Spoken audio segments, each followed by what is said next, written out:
نحمده ونصلي على رسوله الكريم اما بعد فاعوذ باللہ من الشیطان الرجیم بسم اللہ الرحمن الرحیم۔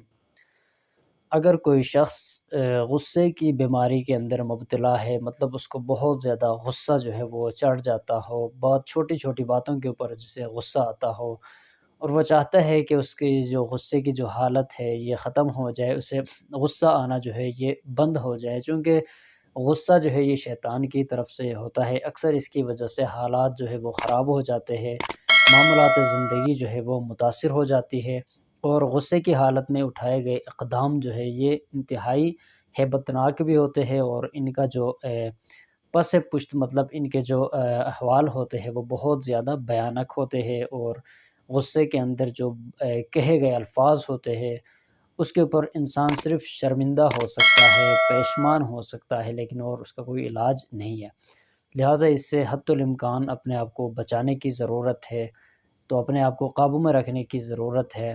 لیکن اگر کوئی شخص چاہتے ہوئے بھی اپنے آپ پر کنٹرول نہیں کر سکتا، تو غصے کی وجہ سے اکثر اس کی زندگی جو ہے متاثر ہو رہی ہو، یا گھر کے اندر بال بچوں کے پاس یا رشتہ داروں کے پاس، تو یا باہر گلی محلے میں اس کی وجہ سے اگر اس کے پریشانیاں بڑھ رہی ہے، تو انتہائی مجرب عمل آپ کو دینے لگے ہیں انشاءاللہ تعالی۔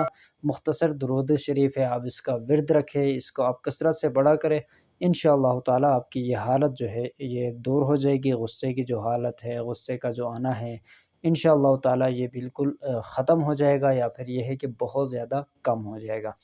آپ نے عمل کون سا کرنا ہے؟ مختصر درود شریف ہے، اللہم صلی علی محمد بعدد کل داء ودواء وبارک وسلم۔ اس کو آپ کثرت سے پڑھیں، آپ اس کو کثرت سے پڑھیں گے، ہر طرح کی بلڈ پریشر کی بیماری ہے جو بھی ہے انشاءاللہ تعالی وہ اس کی وجہ سے وہ ختم ہو جائے گی۔ اس کا ایک فائدہ یہ بھی ہے، اللہم صلی علی محمد بعدد کل داء ودواء وبارک وسلم۔ اس طرح کی تسبیح لے لے، یا آپ کاؤنٹنگ والے لے لے، اس میں پڑھتے رہے، اللہم صلی علی محمد بعدد کل داء ودواء وبارک وسلم۔ پانی پر دم کر کے پیے پلائے، اور ساتھ اس کو پڑھتے رہے، جتنی زیادہ پڑھیں گے اتنا زیادہ انشاءاللہ تعالی اثر ہوگا۔